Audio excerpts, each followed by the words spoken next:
For those of you who are not familiar with Sacred Threads, I'd like just to give you a little snippet so that you get the flavor of who we are.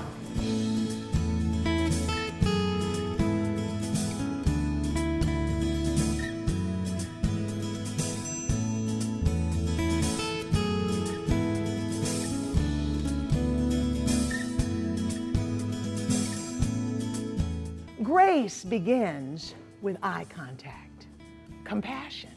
We have to look in each other's eyes. It is in the community. It is in the sharing. It is in coming together in that vulnerable place that God lives. This is about all of us. This isn't just about politics. It isn't about international conflict. It isn't about, big high-stakes negotiations. It's not. It's about all of us negotiating and searching for our own dignity. Sacred Threads has truly been transformational in my life. I think that Sacred Threads has strengthened my commitment to the spiritual growth of my family. I feel that Sacred Threads, I love the name, Sacred Threads, is a connecting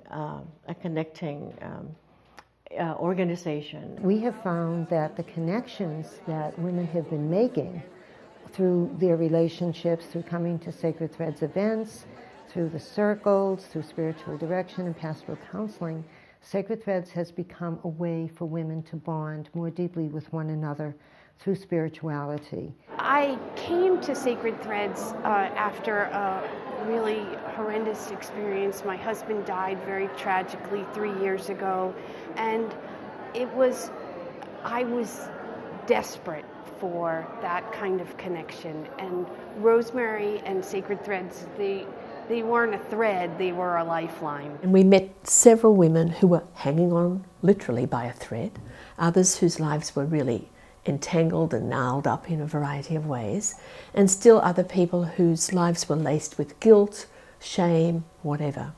And deep within each of them was a void and a sacredness and a thirst for the spiritual and for the divine. When you follow Jesus in the gospel, it's always in the midst of suffering, struggle, or the unexpected that God's present.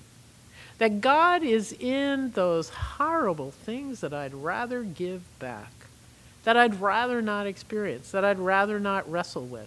Rosemary and I are committed to bringing cutting-edge speakers, because you can read all the books you want, but to actually interact with a speaker, I think, gives these men and women a phenomenal opportunity. When you're sure about something, I'm sure many of you have this in your life with what you do. When you're sure about something, you get an extra boost from somewhere, right? You get an extra inspiration, you get extra energy, you get extra confidence, I think is a good word. But unity triumphs over conflict.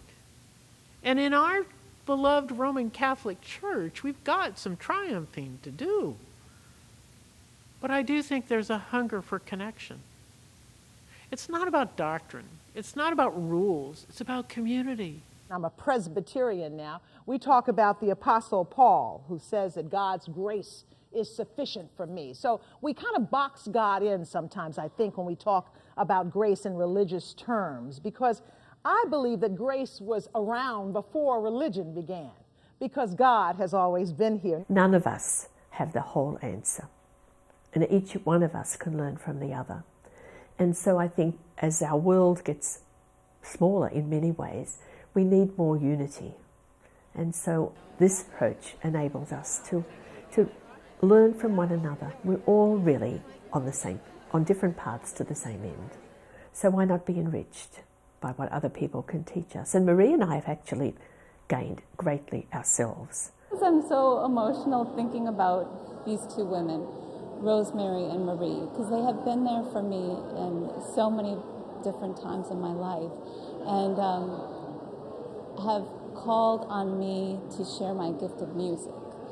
And I feel like that is, we're asked to share our gifts, right? And so I feel it's such an honor and a privilege to be able to do that.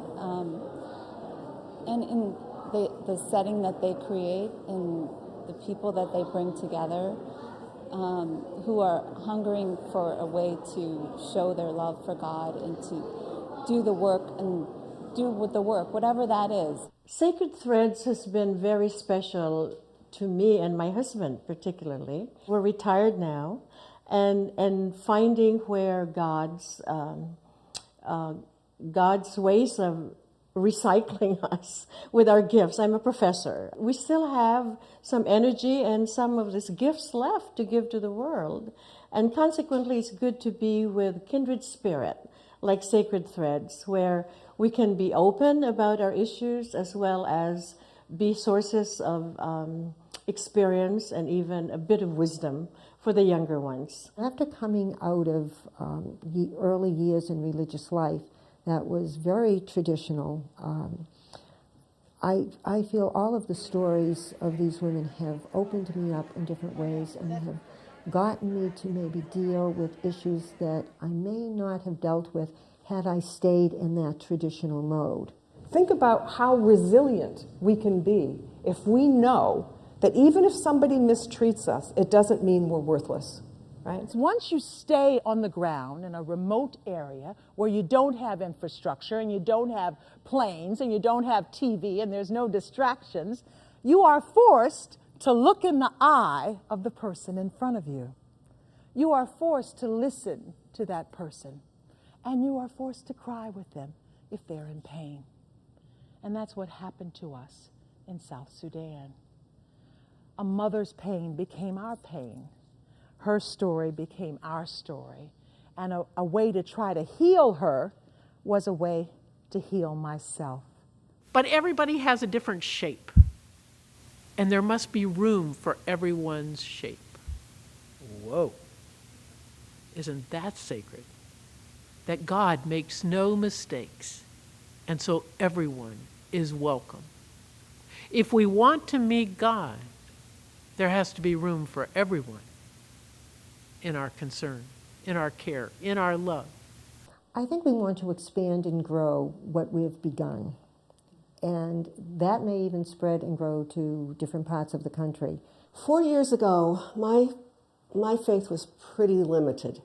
And I went to that very first event where you spoke and got excited about the circles they were forming. Joined a circle. We met once a month. I found other women who were interested in the same questions I was interested in. For me, it's exciting to see other women that are feeling this inclusion, this support from each other. And for myself, I came to think that, these are the threads that are binding all of us together.